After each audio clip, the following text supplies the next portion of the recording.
¿qué tal? Donde quiera que estén, para que deseamos que disfruten estas cápsulas. Estamos hablando con personas enamoradas de la docencia, enamoradas de su profesión y con una pasión real, una vocación por lo que estudian, comparten, difunden, enseñan. En este momento estamos con la doctora Patricia González Cobos, quien nos va a compartir un poco de su experiencia, y quisiéramos empezar esta breve charla, Patricia, preguntándote un poquito estos orígenes de ti en la docencia. ¿Qué te hizo quedarte? ¿Desde cuándo? ¿Por qué la docencia? ¿Nos puedes compartir, por favor? Sí. Bueno, en mi caso particular, yo soy hija de 2 docentes. Uf, de ya toda por la ahí. vida, sí.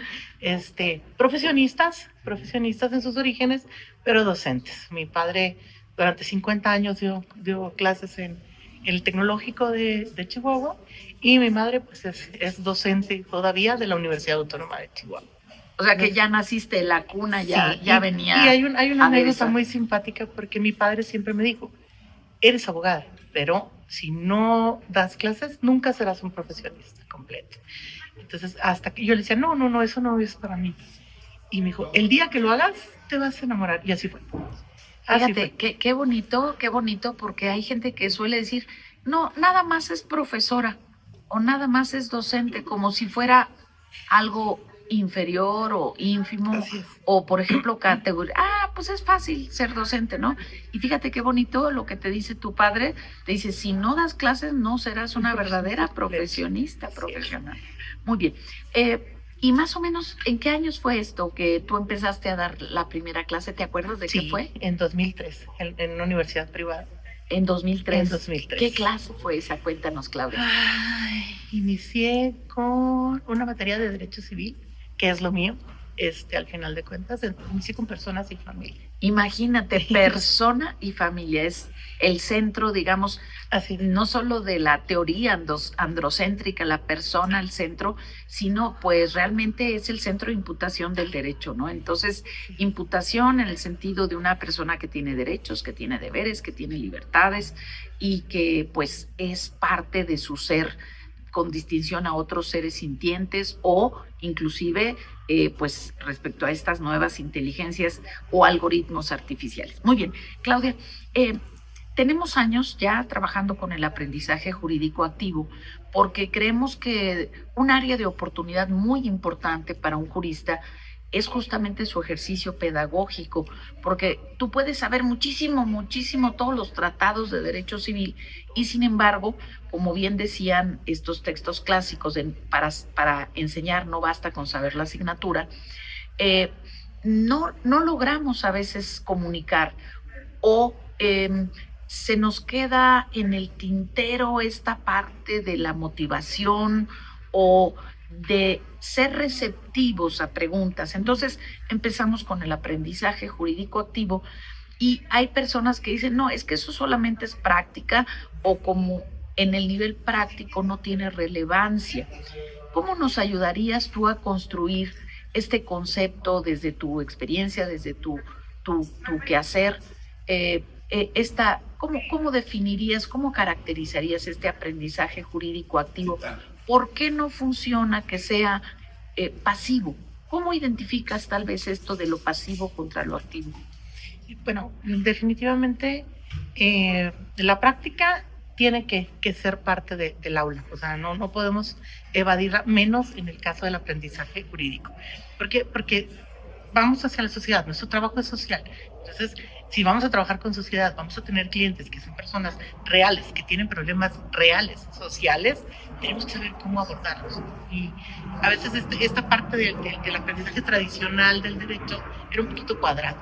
Entonces, pues, tratamos de limarle las esquinas y de volverlo más significativo, más se me va la palabra. Sacarlo de los libros, experiencial. Sí, o sea, la teoría es importante, ¿no? Pero claro, también vamos a la práctica, a ver, conozcan el código. No es posible que los alumnos bueno, yo doy la columna vertebral, les decía yo, porque yo doy en licenciatura personas y familia, bienes y sucesiones, obligaciones 1, obligaciones 2 y contratos. Entonces, es la columna vertebral. Entonces, todas esas materias se tienen que llevar a la práctica. Imagínense personas y familia y no sabes tratar a los seres humanos. Entonces, ¿dónde quedó esa conexión, no? Y luego, algo bien importante que me escuchaste el día de la ponencia, la salud mental. O sea, yo llego a mi clase, no sé si sea porque también soy tutor y mi formación como tutora también es muy pues diferente, me entra la práctica, ¿no? Sí, entonces más integral era la palabra que se me fue, gracias. Entonces digo yo, bueno, y yo inicio el curso, ¿cómo me hicieron? Entro al salón y ¿cómo vienen? ¿Cómo se sienten? Y Lolo los ves, ¿no?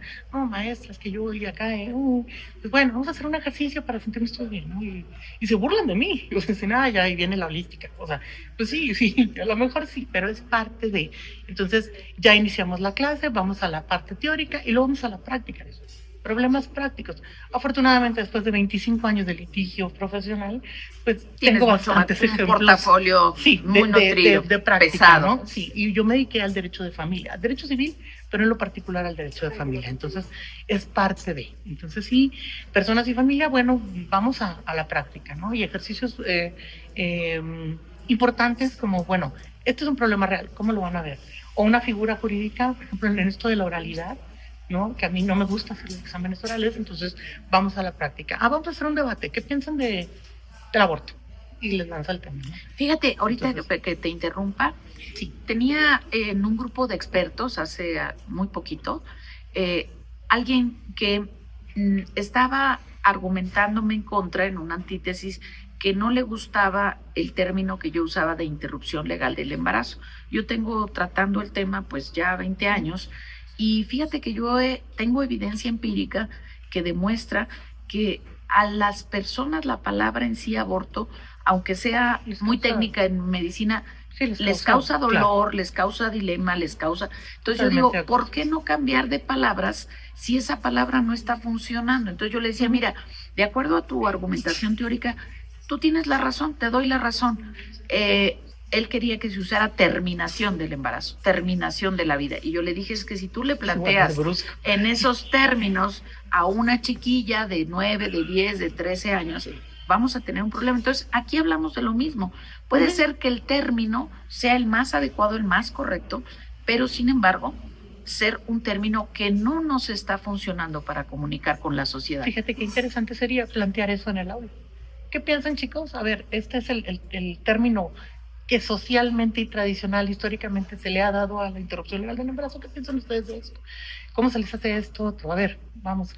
Me gusta mucho la parte esta, de la técnica socrática. Ahí va la pregunta y a ver, los escucho. Y ponernos, yo me pongo en medio y ellos alrededor. Y vamos a platicar. ¿Y qué piensan? Y la verdad, sí funciona. O sea, no tengo gente sentada durmiéndose y yo hable. No. O sea, se levantan, practican, se mueven.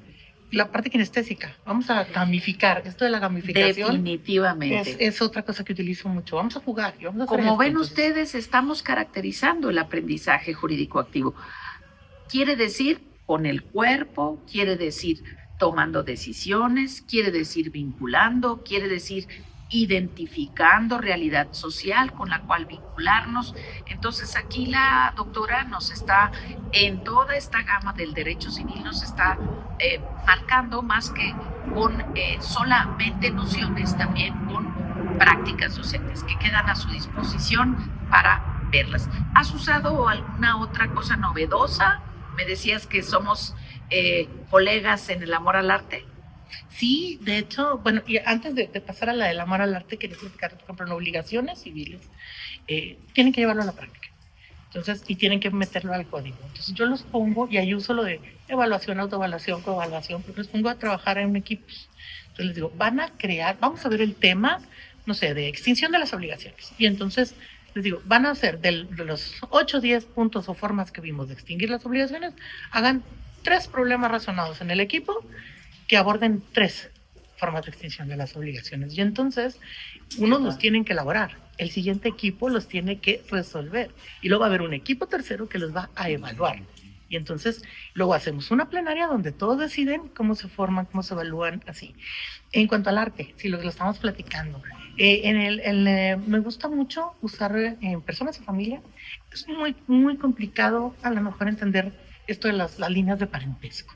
Entonces yo siempre les digo, sáquenme una foto familiar de toda la familia y de ahí, identificando a su abuelito, a su abuelita, a su bisabuelito, a su bisabuelita, a sus tíos, sus primos, todo, vayan haciendo las líneas de parentesco, pero con la foto de su familia. ¿Ves cómo me ha funcionado eso?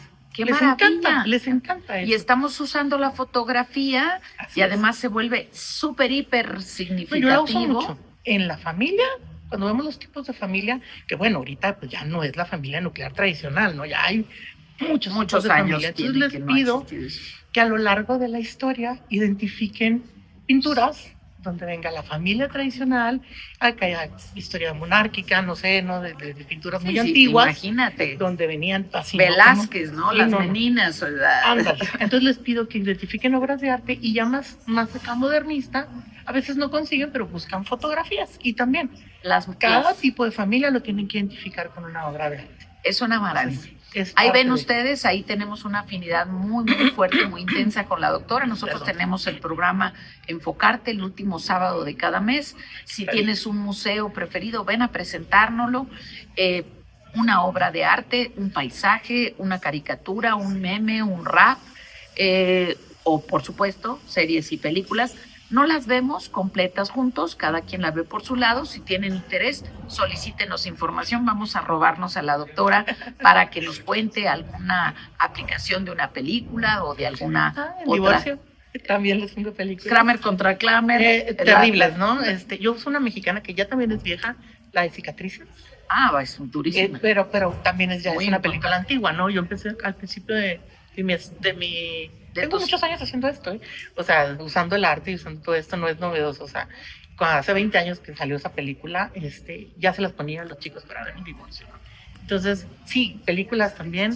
En posgrado, utilizo mucho, por ejemplo, en equidad de género, también obras de arte de mujeres, o sea, bueno. Con directoras mujeres y con actrices mujeres. A ver, y obras de arte, así, a ver, la pintó, ¿qué significa esa pintura? ¿Qué contexto le da? Y es muy interesante el contexto que le da una alumna que hace 20 años, que es ama de casa, que tiene hijos, una mujer que apenas salió, que es de la misma edad, pero que ella ya se dedicó a su posgrado y ya no tuvo familia, a lo que le da trayectorias. Pues sí, no, o sea, total, con contextos diferentes, ¿no? Entonces, obviamente, en un mismo lugar, en un mismo estado, en una misma ciudad, tenemos contextos muy diversos. Entonces, educamos a todos. Entonces, hay que poner de entrada eso.